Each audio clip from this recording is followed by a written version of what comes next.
I'm Shari Jonas, and this is Launch, a podcast for parents with teens and young adults who are struggling, and they want to know how to help them become confident, motivated, and independent. You can listen to this podcast on Apple, Spotify, and most streaming platforms.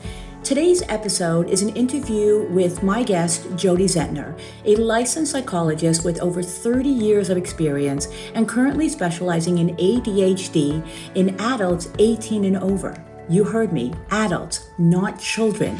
Jodi has worked in top-tier hospitals, universities, and currently has a private practice. She's a member of multiple psychological associations, which I've mentioned in the show notes, and most notably the Canadian ADHD Resource Alliance. Jodi helps her clients understand how ADHD presents itself, what the treatment options are, and how they can thrive in their personal and professional lives. If your young adult is struggling with motivation, organization, planning, prioritizing, managing their responsibilities, and even their emotions, you might be wondering, what is going on with my child? Are they lazy? Are they behaving like this on purpose? Or perhaps, could it be something else? Something that they can't even control unless they get help. We'll be discussing the signs of ADHD that are often missed in young adults, and most importantly, how it impacts their ability to launch confidently and successfully in adulthood. So let's get started. Jodi Zentner, I am so excited to have you here today. Welcome to the podcast. Thank you. I'm excited to be here. Yeah, thank you for joining me. Really, I have been looking forward to this for a long time, I've got to tell you. My pleasure. So let's dive in. ADHD is a term we've heard for years, but there is still so much confusion around it. So let's start off by clarifying for our listener, what is ADHD? So as most people think of it, I believe, is the little boy in the classroom who's not paying attention, jumping all around, not doing well in school. And that is just one snapshot of what ADHD looks like. But actually, there are many different manifestations. It can look very different. You can be the child in the back of the class who isn't listening, face in the moon, whatever. And then there are the adults. That's where things get a little tricky. And I think what's happening is that we are recognizing that ADHD can look different in different people.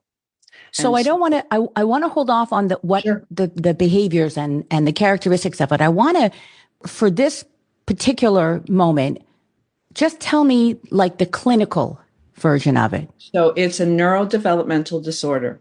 And what that means is it's neurological. So it is something in your brain. It's not something that happens to you in your life, in your environment. An environment can make it worse or it can make it better, but you're definitely born with it. It is clinically a lack of dopamine.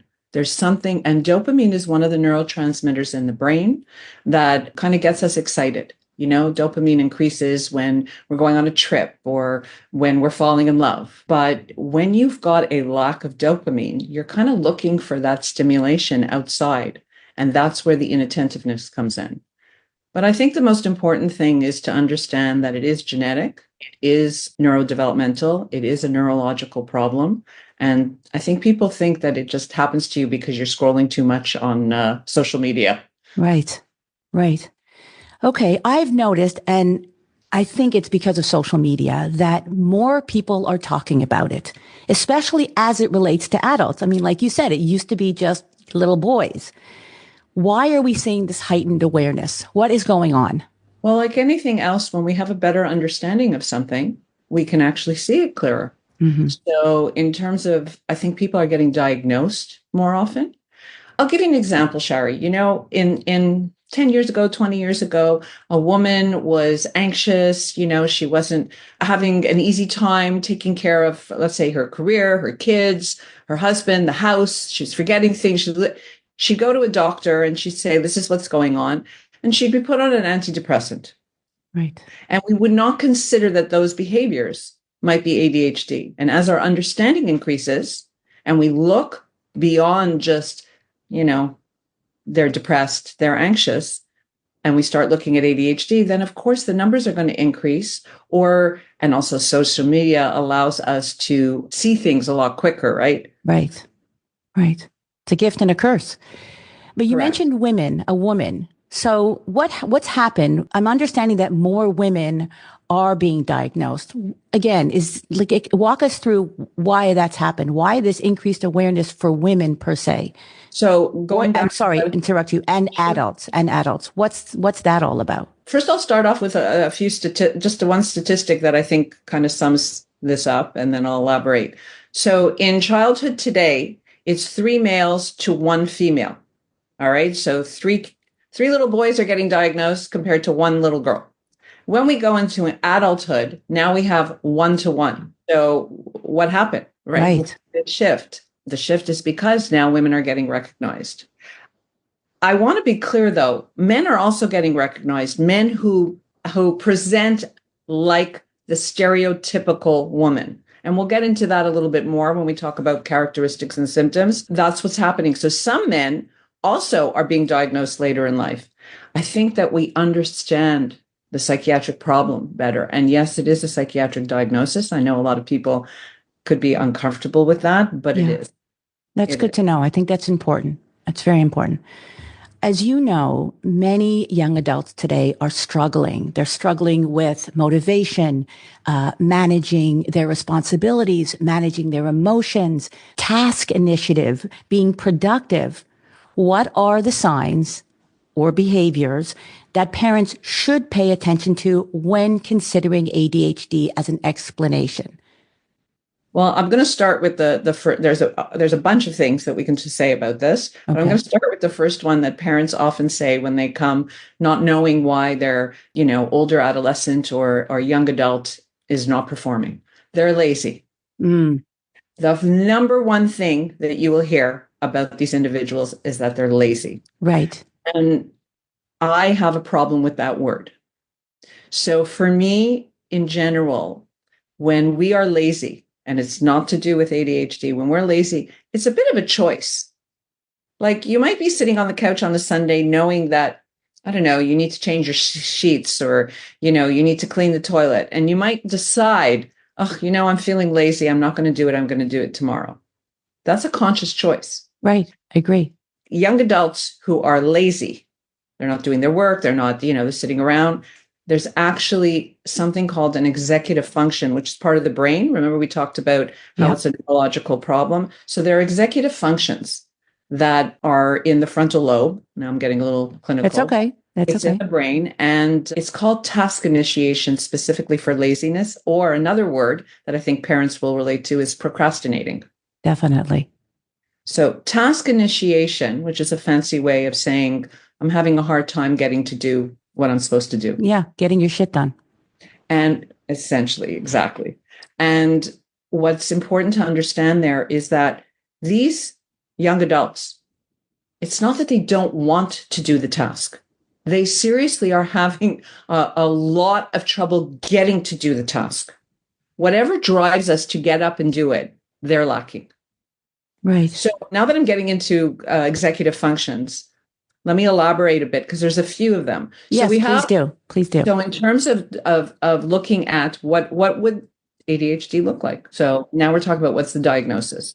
The different ways of going about it. And part of the problem is that the Diagnostic and Statistic Manual, the DSM, which is the psychiatric Bible, is very clear on their criteria of how to diagnose. But there's also more subtle signs, I like to call them, which would fall more under the executive functions. Okay. So in other words, as I mentioned, task initiation is one of them. Another one would be organization. Now, a lot of us can be a little disorganized.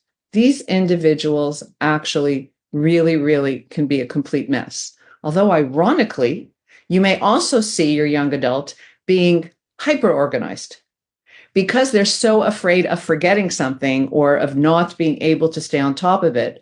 They're actually over-organizing, if I can say. Right. The interesting thing is that you can't just say, oh, they're not disorganized. She's so organized. That's why, she can't have ADHD. Well, I would argue with that they're compensating a lot. And that's a big word also. Okay. Compensating. The next one would be planning and prioritizing. So, Shari, when you have 5 tasks to do, 5 things that you need to do, best example is a recipe. Or if you're making 3 recipes, you need to make it for a dinner. I'm laughing because this is such a great example. It's because it's something that a young adult will have to deal with when they start living on their own. I'm using it as an example, but a young adult, it would be homework. Right. It would be homework because I have 3 exams coming up at 3 different dates. I've got different amounts of information for each of them. I don't even know where to start. And so then what happens is they freeze. They don't do anything. And in terms of the recipe analogy, it has to do with timing. It has to do with which one do I do first? How long does it take? And it gets overwhelmed. You get overwhelmed. You don't know where to start. So planning and prioritizing is an executive function. So understand that that is being affected in the brain. There is a dysfunction in that process. And most people don't recognize that you can actually have a disability in that area. Yes.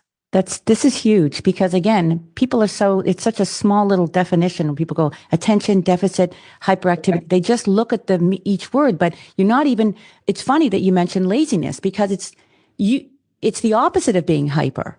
So when they're small, they're hyper. And then when they get older, they become lazy. But it's so there's 3, you can be hyperactive, impulsive, inattentive, right? Those are like the 3 main headings for ADHD. Okay. But what we've learned is you can be hyperactive internally. So when you see your adult child sitting on the couch, kind of scrolling or just, looking lazy, you have no idea what's going on in that brain. It is going a mile a minute. What about parents who say, my son is gaming all day long. He's hyper-focused on gaming. Remember we talked about dopamine? We talked about stimulation. Okay. Oh, right. So that is the way that and everybody can be different. For some people, it can be gaming. Some people will not do gaming. For other people, it could be, watching movies, scrolling online. Got it. It doesn't have to be gaming or video games. It often is. But it doesn't have to be. So it's interesting that the word hyper is not just hyperactive, it's hyper-focused. No, actually, those are 2 different things. So hyper-focus it's not a criteria or an executive function, but it is an absolute characteristic. Hyper-focus is when the individual who has ADHD, not only ADHD, but we'll start with that, has ADHD, has a high interest. So in other words, if they're interested, gaming would be one of them, but if they're interested in, or horses, they love horseback riding when it comes to taking care of their horse, when it comes to cleaning their horse, and doing what, I don't know where horses came from, but it's an example. It's because it's one of those things. It just happens to be a specific interest, where there's no problem. You don't see laziness, you don't see procrastination, you see them being responsible because it's a hyper focus. CEOs who have ADHD of companies have a hyperfocus. ADHD it can be a blessing and a curse as well. Oh, we're going to talk about that in a minute. There's I know there's got to be some good things. It's got to be. Well, if your hyperfocus is in an area that is going to help you be successful in life, then it's a good thing. Right. There are ADHD individuals that don't have any specific interest.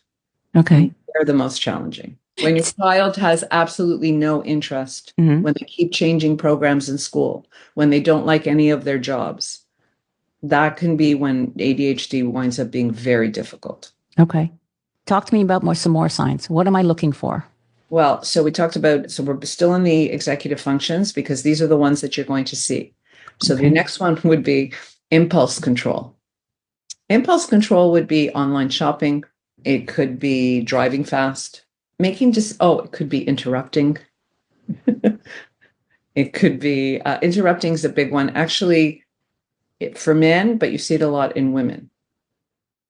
And one of the things that I see that is not written anywhere, but I've seen it a lot in women who have ADHD is when you're talking, they finish your sentence with you.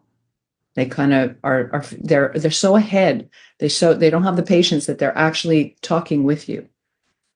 Yeah. So many misconceptions. You would think that type of person is just being rude, but they actually can't control themselves. It is perceived as rude. You're absolutely right, which is unfortunate. So that's the other thing is parents would get angry at their kids adult children, for interrupting, for speaking out of turn, for blurting things out. And again, it's an executive function they actually have trouble holding back. Wow. In So fact, interesting. just jump ahead for a second about medication, but we'll get there. But a lot of people who have been on meds have told me that they have an easier time not interrupting now that they're on medication. Wow. This is so interesting, Jodi. Really. I think it's something that people just don't know enough about. We just jump to conclusions. We think either our kid is okay or they're not okay, or I just love all this information. And I love how it relates to us as adults. That's the most important thing. We have to, the listening audience are parents with young adults who are struggling. And, I just think that we have to open up their eyes to the possibility that many of the issues that these young adults are dealing with are not their fault and are treatable, right? That's the most important message, I think, from all of this. Yeah.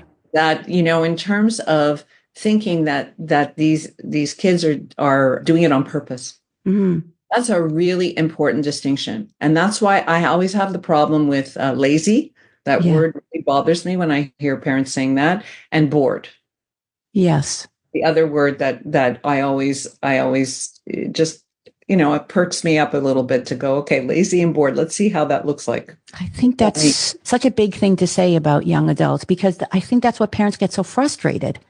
And also they take it personally. If you're not doing things around the house that I've asked you to do, I'm bothered. What's wrong with you? You were going to say, what's wrong with you? You're not respecting me. They take it's personal. It's not personal. Your young adult has to be treated. So if a parent suspects ADHD, what would be their next steps in getting a proper diagnosis? Walk us through that process. Do you want me to go a little bit, just finish off the list of executive functions? Keep going. I didn't even know there were more. That's keep going. So we talked about impulse control. I'm just going to say emotional control is a big one, whether it's crying easily or getting angry very quickly. That is also emotional dysregulation. We see that. It is not a criteria officially in terms of diagnosis, but there is a lot of thinking that it should be emotional dysregulation. Flexible thinking. Some people really have a hard time with changing plans at the last minute, being flexible in their day. Not everybody, but that could be a characteristic. And understand you don't need all of these. That's the other thing that's really important. You don't need all of these. You need a certain amount to kind of get the diagnosis. Working memory is a really important one. Why are you forgetting all the time? How come you don't know where you put your keys? How come you don't know where you put your wallet? I love this. So young adults who have memory issues, it's kind of confusing. So they really do have a harder time holding on to information, and it takes longer. So a lot of ADHD individuals will compensate, let's say academically, they will study harder than their peers. They'll appear to do well because they're compensating well, but they're actually working, 1.5 times more. Yeah, I think it's relevant for your audience to understand that even though their child might be doing well in university, for an example, it's to understand how difficult it is for them to do well, that they are working very hard and compensating because they're bright enough. So that's an important distinction too. ADHD doesn't have to bring with it any learning disabilities.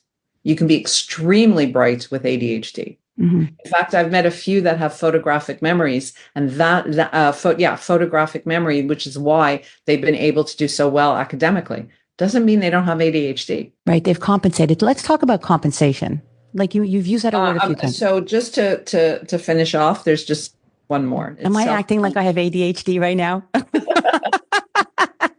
Well, but these are important because it's in terms of your audience listening, and if they suspect their child, these are some of the things that they can look for. Self-monitoring is an interesting one because a lot of ADHD people have difficulty remembering to eat or drink. Oh. They'll get involved, they'll hyper-focus on something, they'll get caught up, and they'll literally, like at the end of the day, go, why don't I feel well? Oh, I didn't eat. Wow. So self-monitoring is a big one also. And I just want to quickly mention something that's also come up with ADHD individuals is rejection sensitivity. It's perceiving in your social environment behaviors from your peers or your family or whomever as really, really being negative, and it Oh, impacts them to an extreme level. They're more sensitive to seeing rejection, like feeling that they're being rejected socially. wow. Very Jodi, sensitive. that is huge. That is huge.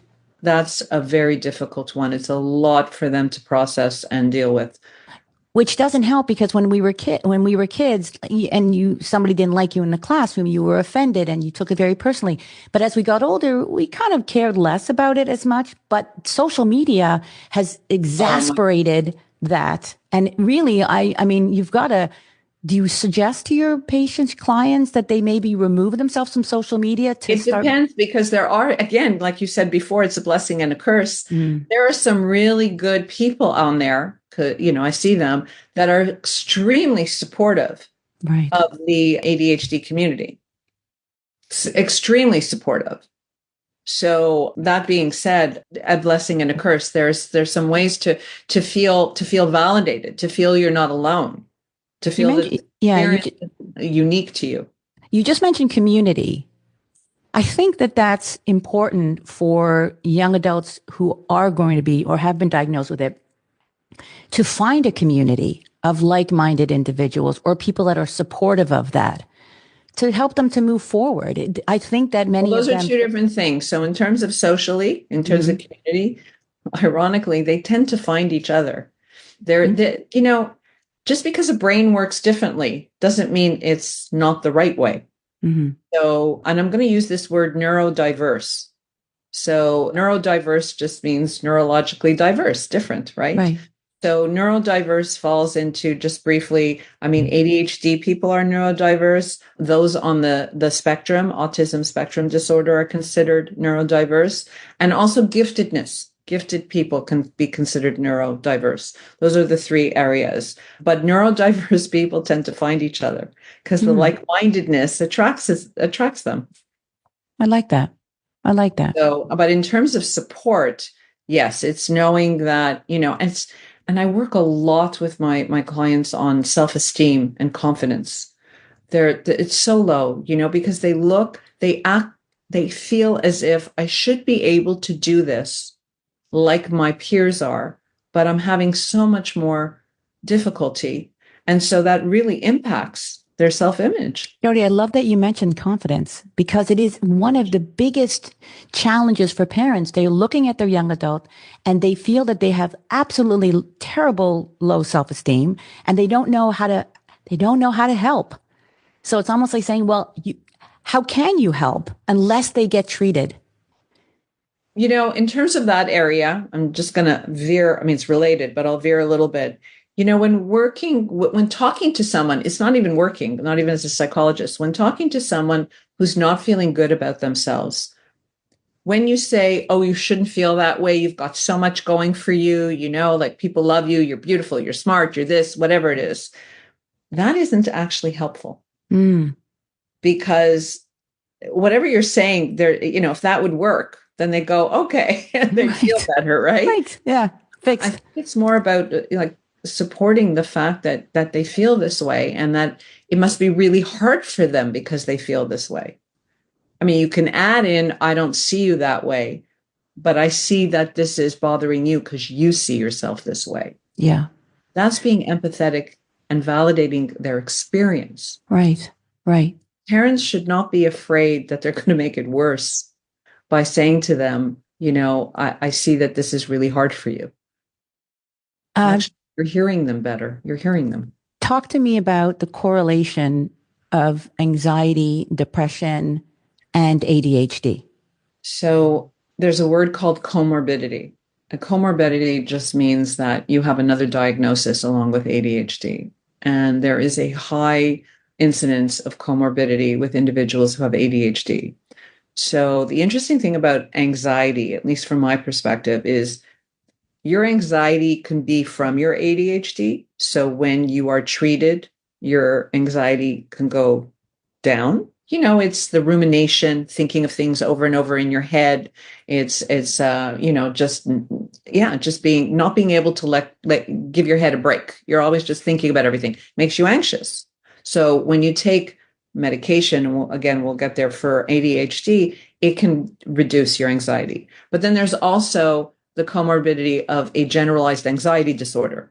So you actually can have a separate diagnosis that when you take ADHD meds, you still are anxious. So you kind of have to differentiate.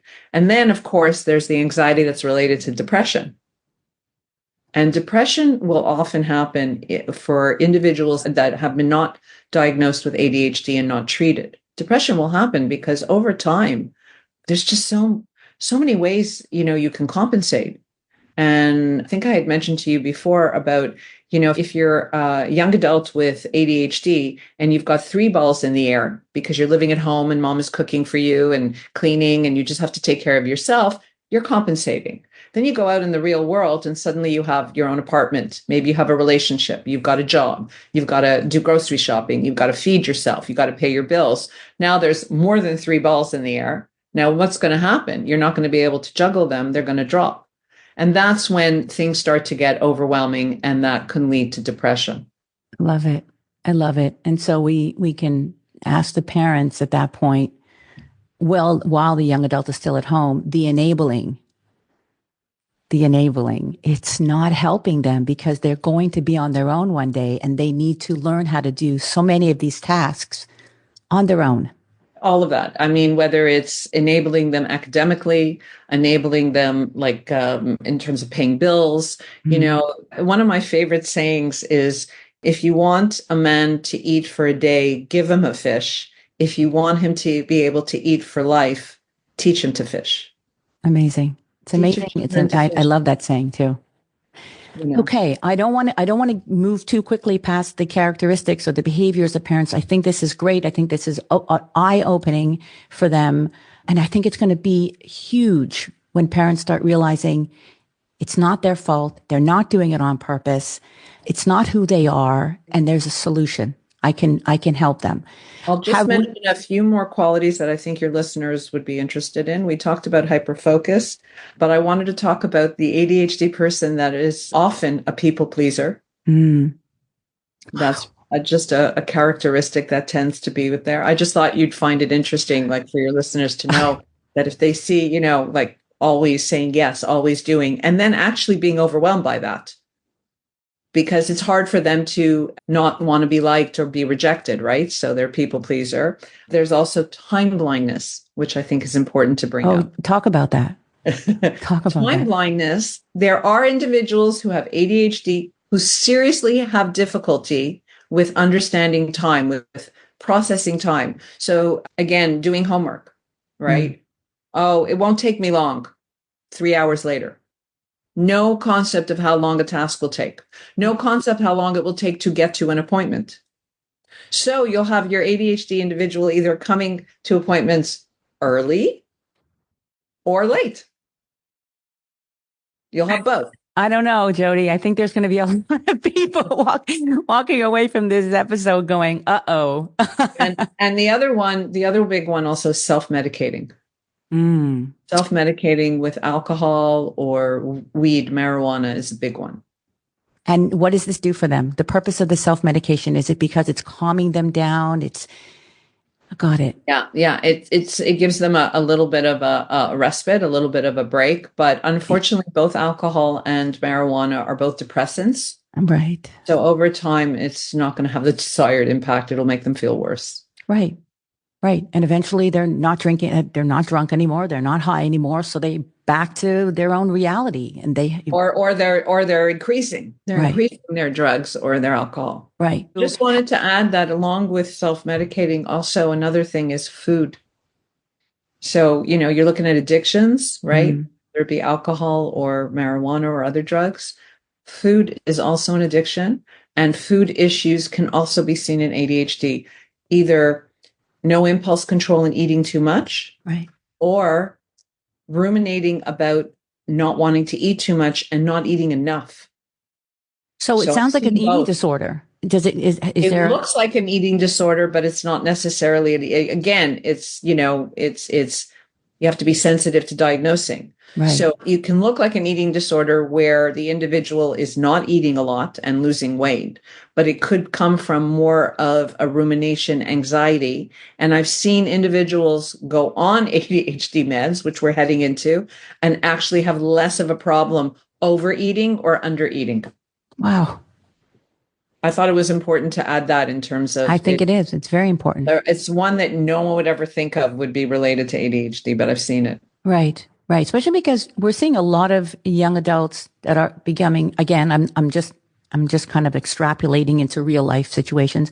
They're becoming obsessed with working out, with, Right. That's with, yeah, right. absolutely. They're counting their macros and their calories. And so again, like, talk to me about that. Is if you say, oh, my son, my daughter, they're constantly running, they're constantly working out, they're constantly weighing But their again, food. you have to differentiate between the diagnoses. Mm-hmm. Like, is it body dysmorphia? Is it an eating disorder? I mean, but if we look at it from the ADHD lens, then it's just a kind of it looks like an obsession, and it can be an obsession because of ADHD.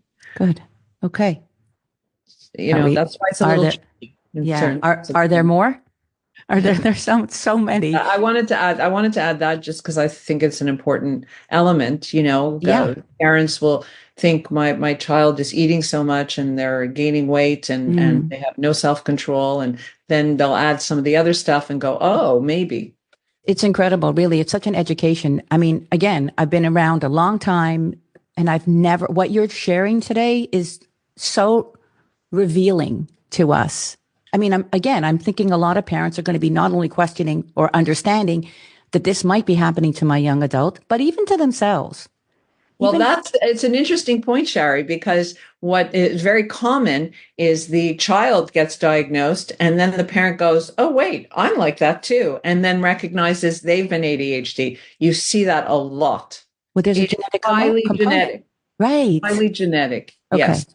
So 55% of the time, if a parent has it, a child will have it. And then 35%, if one child has it, the sibling will have it. Wow. Good to know. Highly heritable. Definitely. Wow. Okay. Yeah. Okay. All right. I'm already thinking which one of my parents had it, but anyway, or which one of my kids has Well, it. that's what I ask. I actually, when I start discussing with a client that they have ADHD, I go, so which one of your parents do you think have it? And they go, oh, right, definitely I. And they know right off the bat. Right. Okay. Ready to walk us through the process of, getting a proper diagnosis? So here's the challenge. So one of the ways you can get a diagnosis is by a psychiatrist. Okay. Although it can be difficult to get to a psychiatrist to have a conversation, right? Even to get your child to make that appointment. So yes, a psychiatrist can make the diagnosis. More common is going to a psychologist who specializes in psychoeducational testing. Mm-hmm. There are places to go. It is quite expensive, several $1,000s. Wow. Comprehensive exam. So it winds up being prohibited for many families, unfortunately. Right. So there is a limitation in terms of, but it's needed. That's But unfortunate. Well, I wish we had a better answer because I feel like this is becoming so much more common and would be so helpful if young adults or adults of all ages could be treated. But now it feels like it's not easy to get the diagnosis. And that's so I want to just correct the word common. I think that we need to differentiate between common and better recognized. Got it. I think there is a difference between the two. People will, oh, everybody has ADHD. Well, no, not everybody has ADHD. Everybody could have some of these problems. Everybody could have a lazy day. Everybody could procrastinate. Everybody can have some willpower issues with food. The difference is that this is an ongoing problem for an ADHD person, and it impacts their life. Their life. Right. I think when I say common, just so I can clarify, my listener, my audience, it would probably be more common for their young adult who is struggling with all of these executive cognitive functions. And yet, so it's okay. So we can say you just got to get yourself tested, or you get your young Well, it's adult worth the tested. investment, obviously, because it can change like I'm a believer, it can change the course of your child's life. You invest in your child. If you're going to invest in your child in a tutor or in school or going on vacation or summer camp or whatever Right. it is, Right. hockey.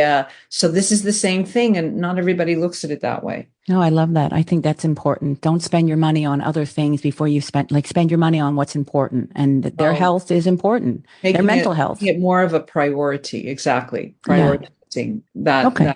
And it can change. I've seen it change people's lives. Okay. So let's assume that the young adult receives the ADHD diagnosis. What are the most effective treatment options? Let's just get treatment. Yeah. Let's tell me about that. So the gold standard of treatment, according to CADRA, again, the Canadian ADHD research, is medication. And then you'll have the parents go, well, I'm not giving my kids meds, or I don't believe in medication. And as a very intelligent colleague of mine said, medication's not a religion. It's not to believe in or not to believe in it. Mm. People take, medication for all different kinds of things. If this is going to change the quality of your life, then you take it. And these medications generally are called stimulant medications, which is kind of paradoxical to, well, if they're hyperactive, why are you taking a stimulant? Yeah. Well, these medications affect the dopamine. It helps to kind of increase it in your brain so that you're not seeking it externally. It's life-changing for many people, life-changing. I had one young woman who took medication for the first time, and she cried the first day that she took it. She says, I can't believe that other people think like this. Wow. Like just everything. Yeah. Yeah. And then I have the individuals, which I love, is I'm not sure if it's working. And then I said, well, forget it for a day, or take a day when you're going to work and see what happens, or going to school. And then all of a sudden they do forget it one day and they go, oh my God, I got nothing done today. So it's that quick. That quick. It is. So medication, the thing with stimulant meds is that it impacts you the first day you take it. I mean, it goes in your system and out your system at the end of the day. So unlike an antidepressant, you don't have to build up in the same way, like start slow and then get off it slow. I mean, you can take it for 5 days, say, I don't like the way I feel on this medication, and just stop it. Wow. That's good to know. I often recommend consistency in taking the meds. Mm-hmm. Just the way it's just better that way. But medication, there are several. Sometimes you might have to try a few to find the one that suits you, but it can be life-changing. But medication alone doesn't cure ADHD. Okay. Tell us about that. It helps to reduce the symptoms. But there is counseling that is important as well, just to learn how to do things differently. And that's actually important because a lot of ADHD people will try harder. And you can't try harder with ADHD. You need to try differently. You need to find a different way to do the thing that you want to get done. Give me an example. So, I don't know, going to the gym. Okay. I'm definitely going to go to the gym tomorrow, or I'm going to go 3 times next week. Absolutely no problem. They say that and they go, it's really going to happen. They don't do anything around that decision to increase the likelihood it will happen. So how do you increase the likelihood it'll happen? First, you want to go to the gym 3 times next week. When? Put it in your agenda. Pick the times that you are able to go to the gym. Make an appointment with yourself.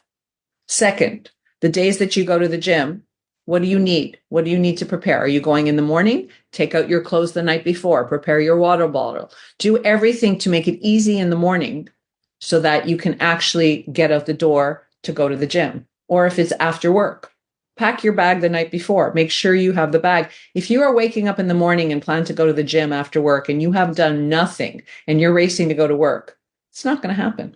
Got it. So what I'm hearing is be prepared, have some routine, have structure. Structure. Right? Structure is the best thing for ADHD individuals and the thing that they actually like the least. Wow. Why is that? Well, why do they like it the least? Because ADHD individuals generally thrive on change, something different, stimulating. Structure is routine, but you also are more productive. By the way, all of us are more productive with structure. Yeah, definitely. And routine. We all, if we have a routine, if we know when we all thrive on it and feel better, feel more secure. So I understand gold standard medication, but talk to me about other forms of treatment, just in case. Counseling, okay. Coaching, learning how to do things differently, tips and tools. Tips and tools that you're going to get from your therapist. Yeah, from an ADHD coach or right. A therapist is about, as an example, ADHD people will often lie to themselves. And what do I mean by that? Text message comes through from your friend, oh, I'm going to get back to her. I'm going to get back to her later. Later never happens. Because once that thought is out of your head, it is gone forever. Until your friend texts you again and go like, what, where were you? Right. So one of the things that I really like, this little rule that you can tell yourself, is the 2 to 5 minute rule. The 2 to 5 minute rule means that if you can do something within 2 to 5 minutes, do it right away. Don't say to yourself, I'm going to do it later. Do it immediately. I love that. Be more productive. I love that. And if you can't do it immediately, make a note to do something that will help you remind you to do it later. Oh, that's great. That's great advice. So if it can be done in 2 to 5 minutes, like making your bed. Right. Okay. Not I'll come back and make it, or, right. Oh yeah, I need to get milk. I need to put milk on the list. Well, chances are, if you're not putting milk on the list as soon as you think of it, you will likely go to the grocery store and forget milk. That's a great tip. That's great. So I'm an advocate of, pardon? Just one tip, right? Do you have more in your bag? Can you share? I mean, one of my other favorite ones is don't put it down, put it away. Oh, I love that. I love that. Oh, I love that one. That is a favorite of mine. If I put my hand on something, like my pajamas, I better put it straight into the drawer. I love that. That's a great one. Put it down, put it away. These are simple things. Yeah, and they're applicable for everybody. Concepts. Yeah. And of course, the challenge is actually to follow through. And like anything in life, the more you do it and practice it, the easier it'll be. Routine. It becomes a habit, right? I'm an advocate of meditation. So meditation, exercise, drinking enough water, good eating diet, properly, all of those things are good. The problem with that is that without medication, it's hard to implement that. Got it. So, you're asking, and it's the same thing for major depression. You're asking individuals to do something that originally would have helped them, but they're not doing it because they have, the mental health issue. Right. Just go for a walk outside. You'll feel better. Get them out of a house. Right. It doesn't happen. Right. It doesn't happen because they're not well. Right. Whether it's depression or ADHD. So all of these wonderful suggestions are actually, it's not that they don't know to do them. They've heard about them. They know they should do them, but they struggle. They struggle to get themselves to do them. Absolutely. 100%. Got it. And then especially like with food, or is they eat the bag of chips and then they'll feel remorse. Why did I eat the bag of chips? Well, don't we all though? This happens more often. No, I'm sure. But you're right. You're right. More often making choices. So let's go on the fact that, okay, the young adult has had the diagnosis. What changes can a parent expect to see once a treatment plan is in effect and working? So if your adult child's living with you, yes, they medication regularly and having them get support to do things differently in their life. Yeah. Great. But the parents also have to do things differently. So, for example, you want your child, I don't know, to come to dinner. They're living at home. Everybody sits down at dinner at 7:00. That's what you have in your house.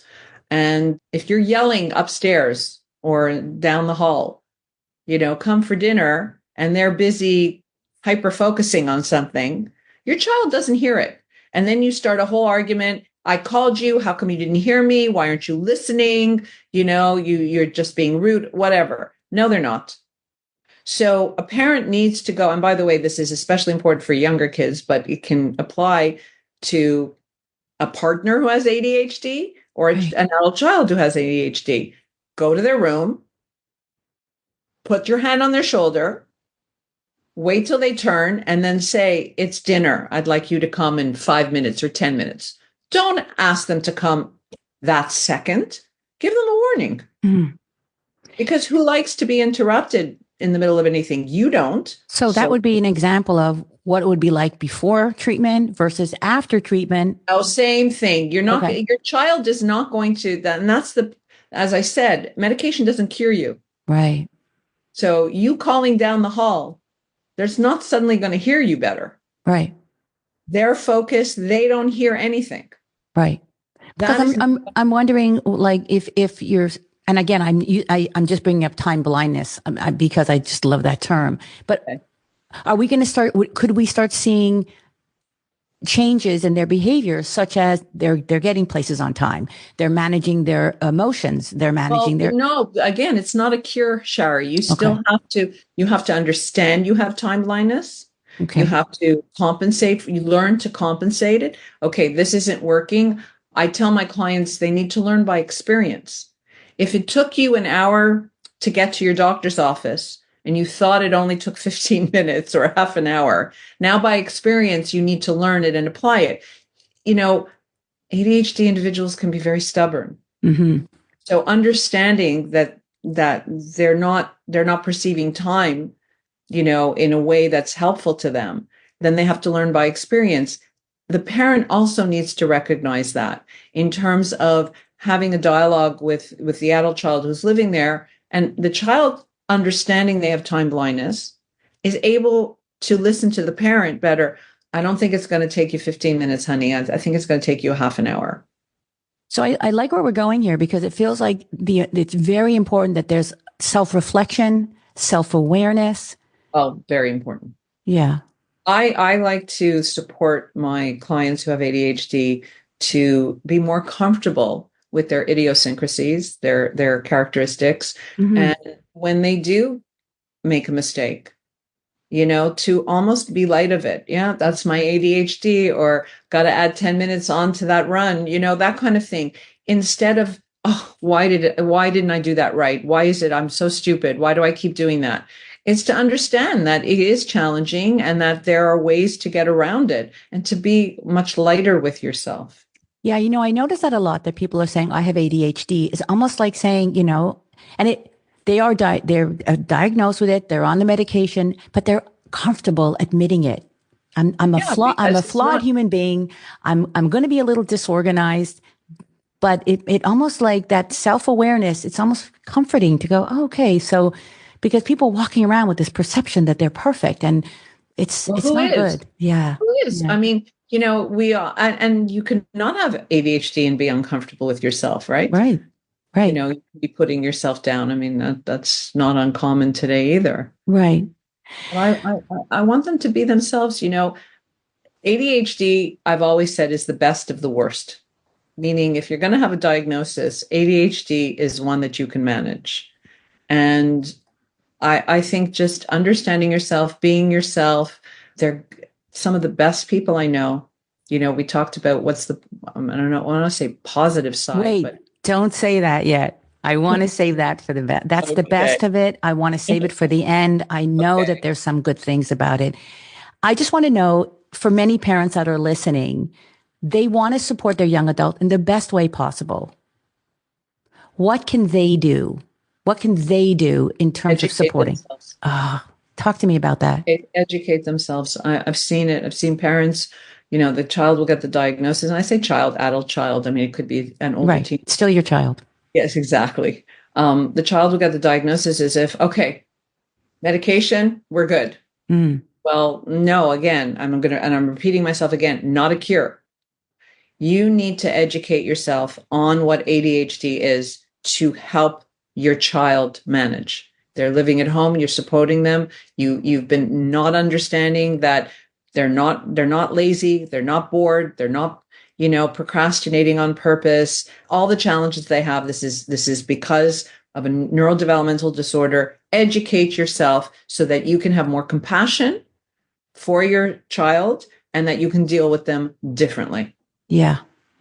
That's fantastic. I say that because I don't see it a lot. I don't see it a lot. It's very frustrating. The education part. It's unfortunate. I always like to end each episode on a positive note. And you almost said it, so I'm just going to say, for parents, an ADHD diagnosis can feel overwhelming.